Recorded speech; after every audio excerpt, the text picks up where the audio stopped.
On Saturday, November 2nd, starting at noon, Kevin Williams is helping sick kids by playing video games. He needs your help to raise $1,000 for the CHIO Foundation. Donate at extra-life.org/participants/347875. The following podcast may contain immature content created by Danny Parkhill and Michael Walsh. Listener discretion is strongly advised. So you were Walker at this point, right? You weren't Hangman. You were just Walker with this stupid bare naked lady's 1993 haircut. You look like a piece of shit, but carry on. You look like someone trimmed your and then stuck it on top of your head. Is what you look like.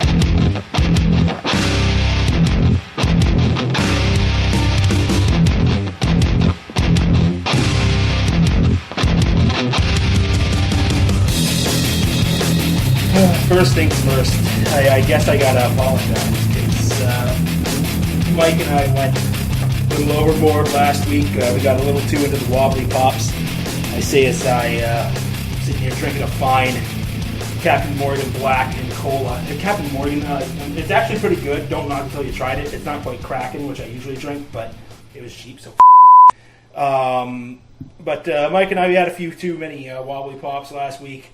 I edited the show like the most half-assed I'd ever edited the show. So if I missed an F word or an S word or something like that, beg pardon in advance because, yeah, man, that was a doozy. But I hope you guys enjoyed that show. It was, again, it was the first time Mike and I have ever been in the same room recording the show. So we had a lot of fun with it. As you can tell, Mike is not here this week. Again, he's... well, I don't want to spill the beans, but he got some good news this week. I'm sure he'll share it with you guys soon enough. I don't want to spill the beans. Don't worry, he didn't knock his wife up or anything again like that. His wife did not have to suffer for 30 seconds with Michael's small genitalia inside of her. But still some good news, and hopefully he'll be back on the show real soon, and we can discuss that.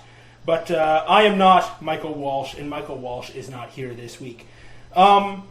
That said, I have a Mike on this show. I have this guy, I believe this is his first podcast. I'm going to ask him when he gets on here, but I believe this is his first ever podcast.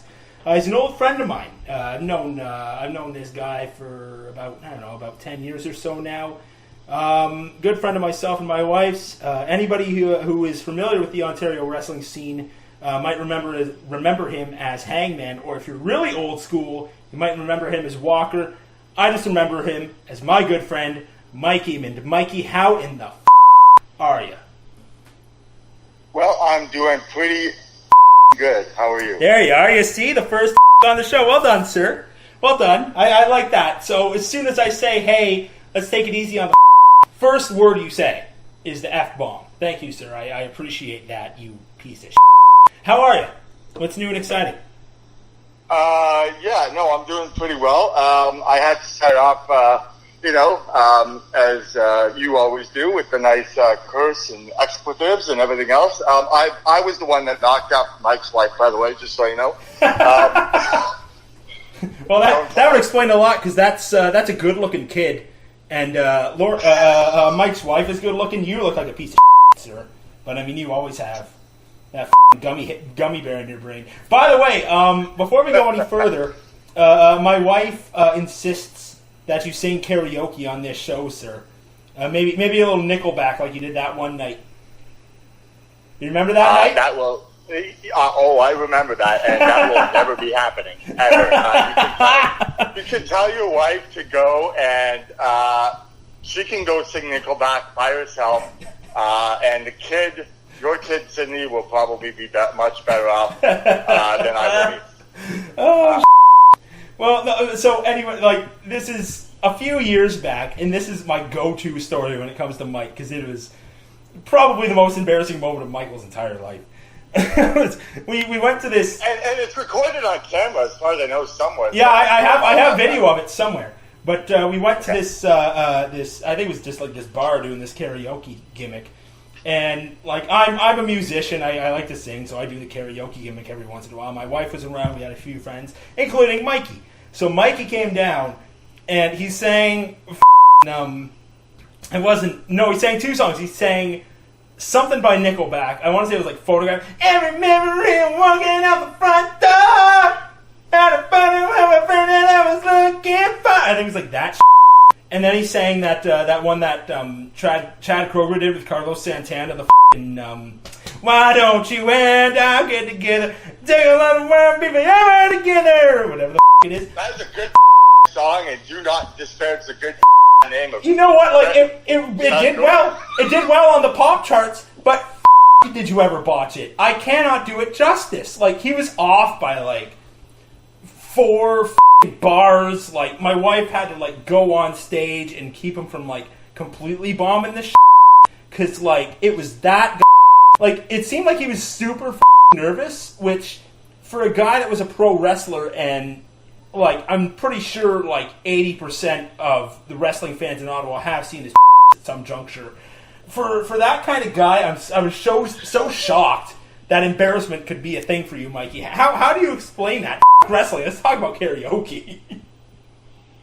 All right. Well, first of all, anybody who has heard me sing karaoke knows that I'm virtually the worst karaoke singer ever. No Sherlock, holy Yeah, I am the worst, and I'm about as bad as Danny walking through a curtain and tearing down the entire there it is. I was waiting for it. Because I know that's like the one thing you're going to harp on this entire time. Because anybody can go, like Adam Conta, who's like the dumbest I've ever met in my entire life. Even he could be like, Danny Franchise threw a curtain and he pulled it down. Like anybody could do that joke. So if anybody can do it, you can do it, sir. Okay. But whatever. There it is. You got it out of the way. I thought you were going to save it. I thought you were going to drop it like somewhere subliminally in like some sort of friggin' like comment later on. But no, you blew your load right away, which is what I hear about you. So there it is. Oh, hey, and speaking of that, hey, the only people that have seen my penis are not the male kind. So let me just explain that right off the bat. And second of all, I am the worst karaoke singer ever. I am not ashamed to admit it. I do it strictly for the entertainment of everybody laughing. So, well, you did. Mission accomplished, motherfucker. Holy shit. Oh yeah, I am horrible. So yeah, let's fully admit that right off the bat. There it is. Just, there it is. Yeah. Well, keep moving. Don't worry about that. I got it. I know it. Fortunately, that's not what you're known for, Mikey. You're known for being the hangman, sir. Not in the pants, but in the ring. No, in the pants too. In the pants too. We'll get to that in a little bit. Let's have a discussion about how we. That's what we're going to do here today on the Lasting Mark. I guess I should. We're going to talk about the Indies a little bit more. Share some stories from Mike and I about our time on the road on the Ontario Indies and favorite memories. We probably won't talk about many people because I still have to work with them sometimes. But what? It's true. Well, don't worry. I'll burn the bridges, and you can repair them. Yeah, there you are. That's it. I'm just gonna sit back and let you bury yourself, brother. Okay. But first let's talk about I guess news and notes for this week. Big weekend for wrestling. I missed it all originally because again, as our listeners last week would know, I recorded the Lasting Mark on Saturday night. With my buddy Michael Walsh. We got completely obliterated drunk. Oh, by the way, Michael, what are you drinking some right now, sir? Because it's semi-mandatory that you got to be drinking something. I know you're not a beer guy. You're like one of those vodka and tonic water, whatever the it is. But my alcoholic drink is rum and coke. But yeah, that's my one. That's right. You gotta hit the rum and coke. I took that off my dad. Gimmick infringement right there. But I actually right now am enjoying some Powerade and trying not to get myself too caffeined up so I'm not up till 5 o'clock in the morning. You're too caffeined up? Motherfucker. You're the most caffeined up dude I've ever met in my entire life. Like if you're not on the juice, you're on the juice. You know what I mean? That was a long time ago. What the hell is that? Anyway, back to the original point. I missed a lot of the wrestling this weekend, so I had to catch up. I did not catch up all the way, though. I only caught Fight for the Fallen. Did you see any of the weekend's proceedings, Mike? Either Fight for the Fallen or Extreme Rules or anything like that? Well, I managed to. I wasn't able to watch it live. I was able to get the replay of it. I got to be honest. There was some stuff I didn't see, but I caught the majority of the parts that I was able to see. I thought, apart from the finish, which I'm going to get to in a minute. Man, I think there's. I always love Taker. Let's just start there. Yeah. Taker, Roman Reigns. Again, it's what a weird team to me. But it was fine, but it wasn't. Again, I didn't think that anything stood out. I think the big person in this picture we have to look at is Drew McIntyre. I agree. He is the true up and comer, and honestly, if he is not WWE champ, Universal champ, whatever it is, in a year, there's something wrong with this company. I'll agree with that. I think that was kind of, to me, that seemed like the point of the match. To me, was to put Drew McIntyre over, because you got The Undertaker and Roman Reigns, who are over as hell and they're not going anywhere. And then you have Shane, who's sort of, his whole role in the thing was to kind of be the guy in the corner and be like, yeah, Drew, go get him. You're the big man, go get him. So I feel like that match was, sort of meant to put over Drew as a serious threat to the top names of the company, which I think, if they're booking smart, will lead to at least some sort of main event push. I don't know if they give him the strap or not, but we'll see. I think they will. Well, and that's it, right? And you got Paul Heyman, and Paul Heyman loves to smell the blood of fresh young guys and be able to elevate them. I'm sorry, spread the what of fresh young guys? So, well, you know what I mean. They see the sharks that are smelling that blood, so to speak. Maybe smelling that what? I know you were thinking of a period joke right now, but honestly, that's not where I was going with this. Drew is a shark, man, and the thing about it is that I think Paul Heyman, now that he's got creative control of to some degree, of course, Vince always has it, but I think Paul would definitely be seeing and hoping to move this guy forward right into the top slots for him to be elevated. Obviously, like you said, he was a focus of the match, and I think that he's going to be a top star. Roman Reigns obviously is still right up there. Taker's legendary. There's no question about that. Shane's going to stick in the corner and be the cowardly heel, as he should be. He shouldn't be in the ring in the first place, obviously, but you've just made friends out of 90% of the WrestleMedia staff with that comment. Shane McMahon should be in the ring. Well, no, Jesus Christ. You got a roster of so many elevated, excellent talents, rather, and you need to elevate those talents. You don't need a 50-year-old man in the ring who's the son of of the promoter. And bottom line is that there are so many required spots that need to be filled by guys that they need to elevate to become stars. And the problem is that there's too many people that, whoever's making these decisions, I'm assuming it's his father, but bottom line is that he needs to step aside, do one final thing, get it over with, and just be in a non-wrestling role. And I'm tired of seeing him. I love to see him in a backstage role, even take him as commissioner. I don't care, but get him out of the ring. Hey, man, fair enough. I get the appeal of Shane McMahon in the ring. I agree with you in that it's getting kind of old now. Excuse me. Rum and Coke is fucking stuck in my throat. But, I get the appeal of having him in the ring.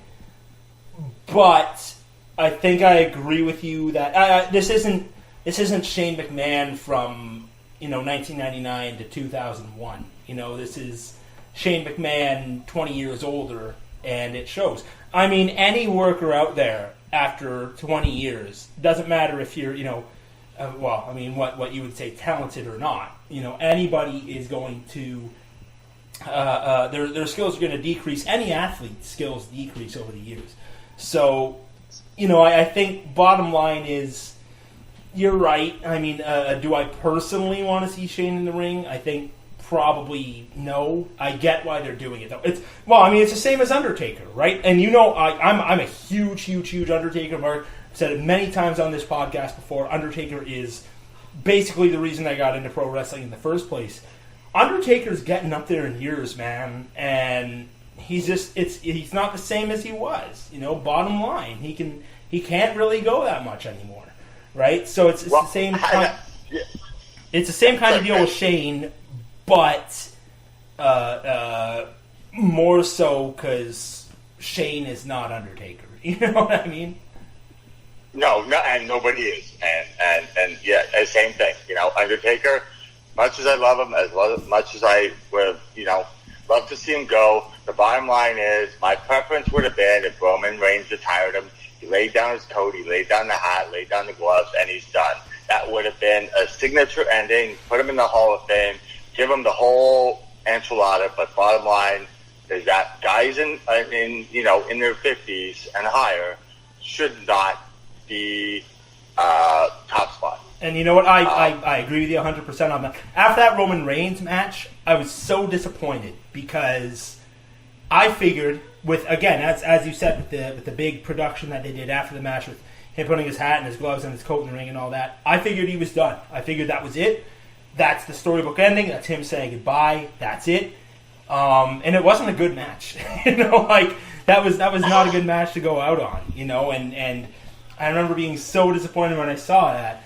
And then he came back, and I'm like, okay, well, I don't know how I feel about this. And if I'm being honest, not a single match he's had since he's come back has been good. It doesn't matter who he's working. It doesn't matter. What the stipulation is or whatever. Nothing I've seen has been good. And I'm not trying to knock the guy, because the man is a legend. Straight up. That guy, first ballot Hall of Famer, put him in every single wrestling Hall of Fame there ever possibly could be. The man has deserved it. But, again, going back to the point I made about Shane, he's getting old, man, is the bottom line. He can't go anymore. Hopefully, I hope I'm proven wrong, but so far I have not been proven wrong. That's the bottom line.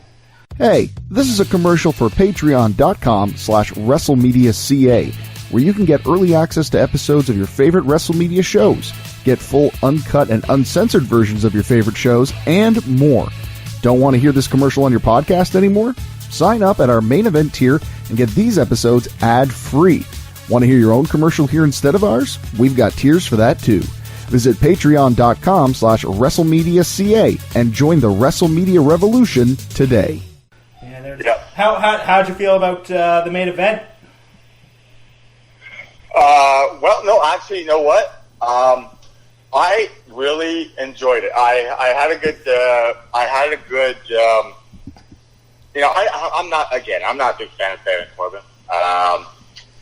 I can see why it's you. It's you wearing a costume from Applebee's. No. Okay, I cut a promo and I look really tall and I do a big scoop slam. I'm Baron Corbin. He looks like Bellany is who he looks like. If I had a theme song on the Indies, it would probably be Disturbed.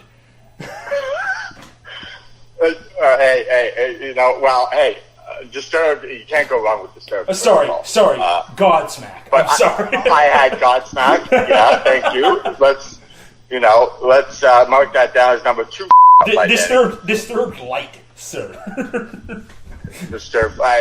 Godsmack is on equal standing as the one notch under. But, Anyway, living in sin. Let me tell you, perfect song for me, and that was it right there.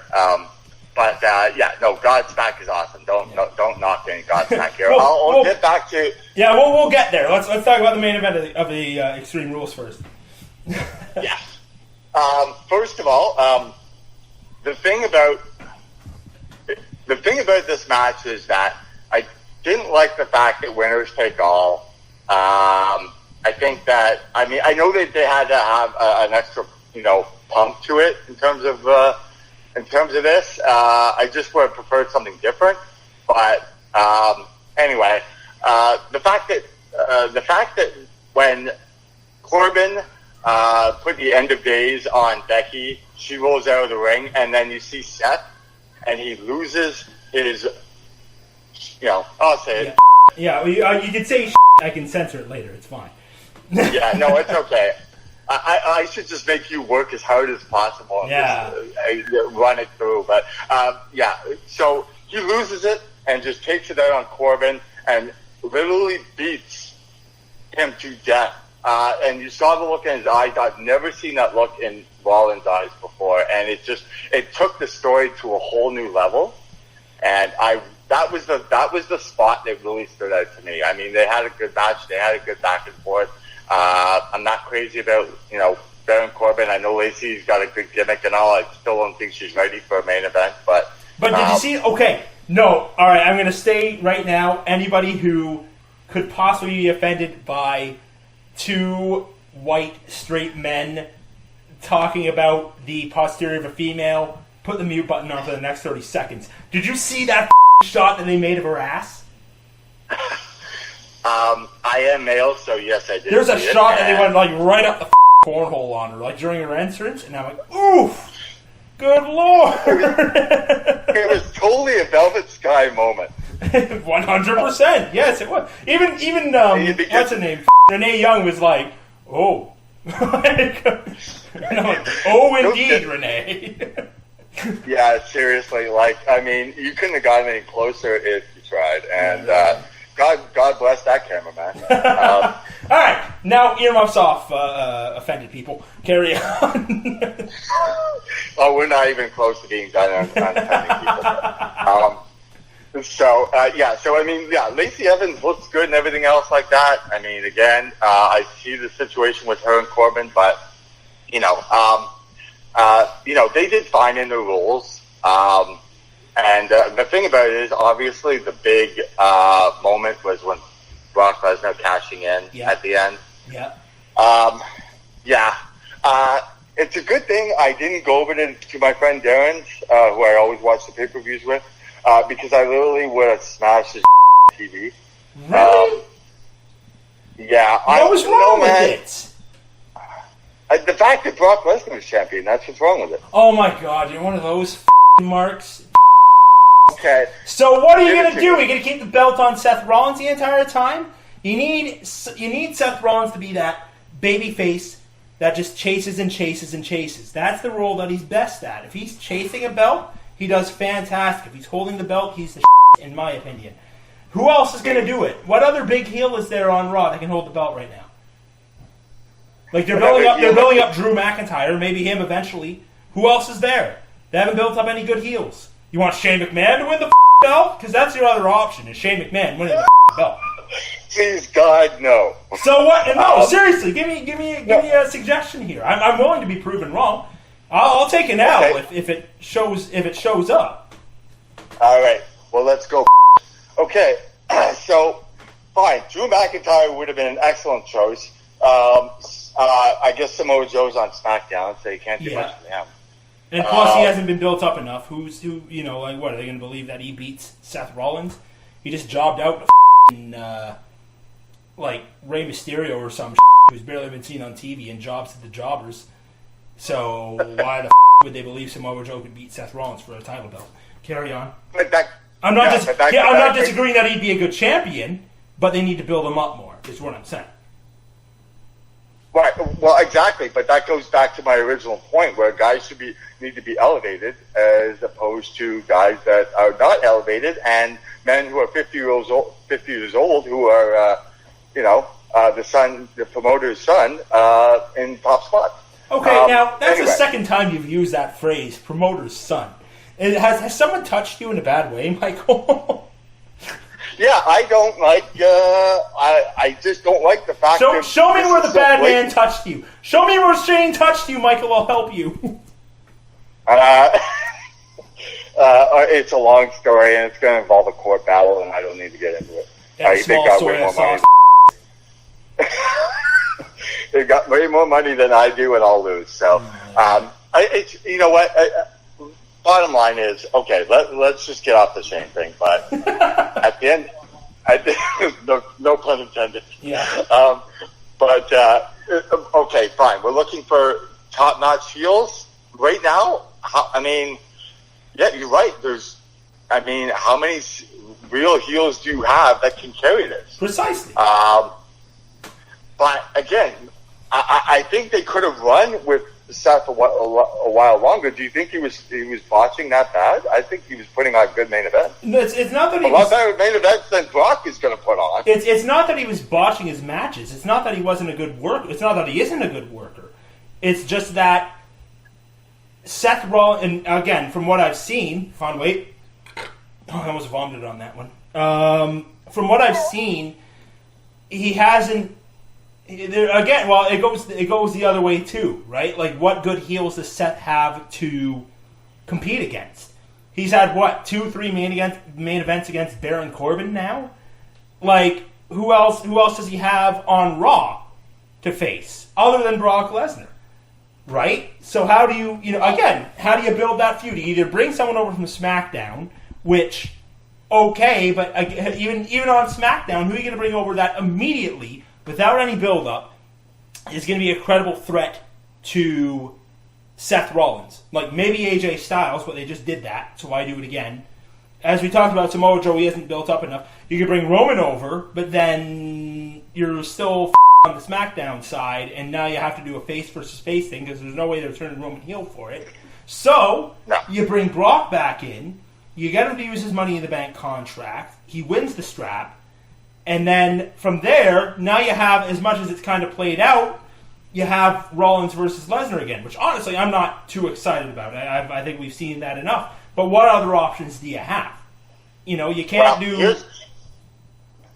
Let me just step in. You go. If the way I see it, if they had done long-term planning, and I'm not going to bash WWE this entire show, so let's just make that clear. But if they had had Drew McIntyre defeat Roman Reigns at WrestleMania, okay? He would be in a prime position at this point. Roman wouldn't have lost any sort of heat. He's a made man. He's a Cena. He's a Rock. Whatever. Not in that level, but he's a made man. And so, put Drew over. He would have been in perfect line for him and Rollins to go multiple times. At some point, McIntyre could have won the title through nefarious means, and they would have a guy who's been elevated, who deserves it, who's ready, and they wouldn't have to put the belt on a guy who barely shows up due to his contract, I know, but barely shows up, barely defends the title, doesn't promote the company at all, and makes a bucket load of money and just sits at home instead of doing what the belt needs and needs to be on TV constantly on a regular basis. Well, that's a great idea, Mike. So what we'll do is this time I'll get diddled by a promoter's son. I'll sue him. I'll make sure I get it on camera. I'll sue him, get all the WWE's money, put it in a time machine, and go back to WrestleMania when they should have done that. That wasn't the question. I said, who right now is ready to face Seth Rollins? I didn't say, hey, what should they have done at WrestleMania? I'm saying, who now, other than Brock Lesnar, can face Seth Rollins? That was the question. Listen, Gravy Nuts, if you're gonna get in my face, I'm gonna tell you. You're in my field. You're right. You're on my show, and here you are. You're bringing all that nonsense about. Well, I mean, if they booked Drew McIntyre, well, they'd have a good opponent for Seth Rollins. Now, I don't know why you're talking like what's that Chappelle Show sketch? The Black White Supremacist. You know what I'm talking about? Condoleezza Rice. I have no idea what you're talking about. Never mind. Sure. Anyway, the point is, you're like, yeah, that's great, but they didn't. They didn't build Drew McIntyre. They didn't build Samoa Joe. They didn't build anybody, is the problem. Which is probably part of why they brought in Heyman. The creative team, for starters. That's why they brought in Heyman and Bischoff, right? But, I mean, any time, they can't just change things right away. They can't be like, oh, actually, you know what? Drew McIntyre's the main eventer now. You're going to believe that he takes the belt from Seth Rollins. You'll believe that. No one believes that right now, right? This is part. Right. You know, you can't go back in time unless it diddle the promoter's son. Is what I'm trying to say to you. Okay, fair enough. If you're talking about right now, yes, I'm going to agree about the fact that there is a lot of heels right now that can't carry that company. However, that's because they weren't built. So if they were built, then they wouldn't have to rely on Brock. Well, that's what I'm saying. But you're right in the sense, I'll give you the fact that you're right in the sense right now that, Brock is a big heel, and I get that. However, I think the majority of fans out there, your fans on that listen to the show, the internet wrestling community, as well as many other fans who are casual fans, are just tired of turning on their TV and seeing Brock not there. Well, or seeing the TV, the belt not there and not being defended. At least with Rollins, at least he was on TV every week. Well, but I digress. I think we should call it truce and just say I think you're right, but that's because of their lack of building. Yeah, well, I think we might have to agree to disagree. I don't mind Lesnar being back. We'll see what happens. I'm going to reserve feelings on it until I see what happens. Again, I'm a little tired of Rollins versus Lesnar, but at the same time, from a I'm not a booker, but from a armchair booker standpoint, I see why they did it.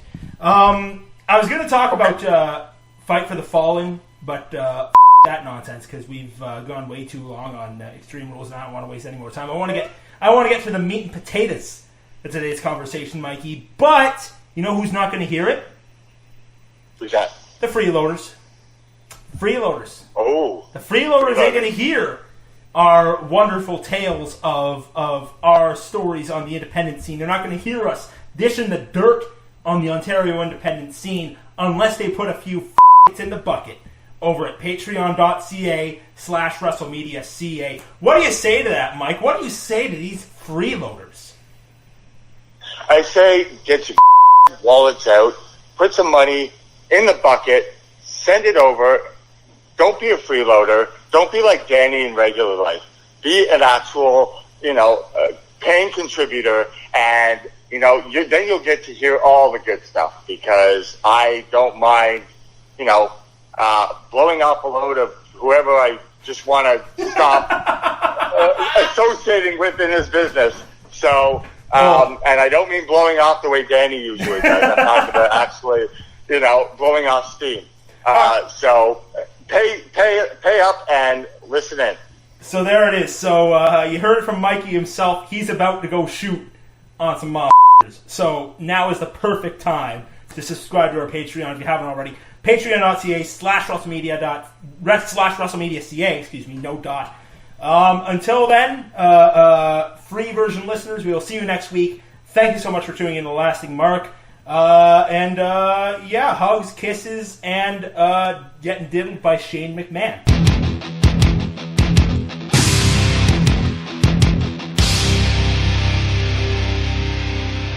This has been a presentation of WrestleMedia, where everything is wrestling and wrestling is everything.